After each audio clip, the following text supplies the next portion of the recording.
Quand j'avais 18 ans, pour moi l'Europe c'était comme pour beaucoup de lycéens et de jeunes étudiants, c'était d'abord ce que j'avais eu l'occasion d'apprendre en cours. Et notamment, moi j'ai eu un coup de foudre avec la philo quand j'étais en terminale. Je pense que pour moi l'Europe c'était sans doute Socrate et Platon, c'était Marc Aurèle et Cicéron, c'était Kant et Hegel, et c'était ce qui fait au fond ce qui nous relie à tous les pays d'Europe, cet effort de la pensée commune.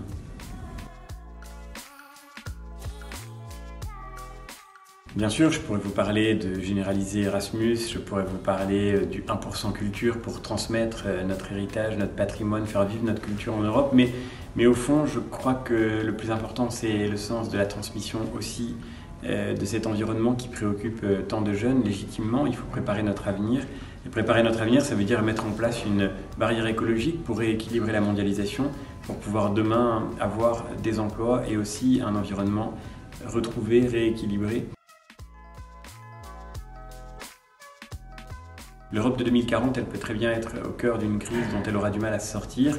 Elle peut être en train de sortir de l'histoire si nous ne savons pas relever les grands défis de la mondialisation, de la question migratoire, de la question écologique. Mais l'Europe de 2040, elle peut aussi être devenue cette Europe qui permet à nos pays de retrouver toute leur place dans le monde qui se dessine pour pouvoir y jouer leur rôle.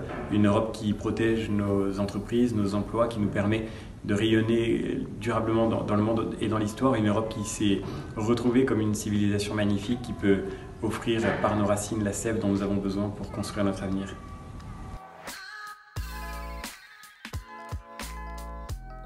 Mon personnage préféré en Europe, c'est sans doute Winston Churchill. Alors je sais que les Britanniques sont en train de nous quitter avec le Brexit, mais malgré tout, Winston Churchill est sans aucun doute celui auquel nous devons d'abord la liberté retrouvée de l'Europe et la paix qu'elle a su construire aujourd'hui.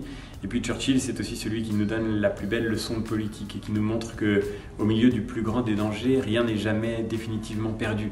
Il suffit d'avoir le courage de pouvoir vraiment défendre tout ce à quoi nous tenons, de pouvoir nous engager avec générosité pour l'avenir que nous voulons. Et c'est la plus belle leçon qui nous est offerte par ce grand Européen.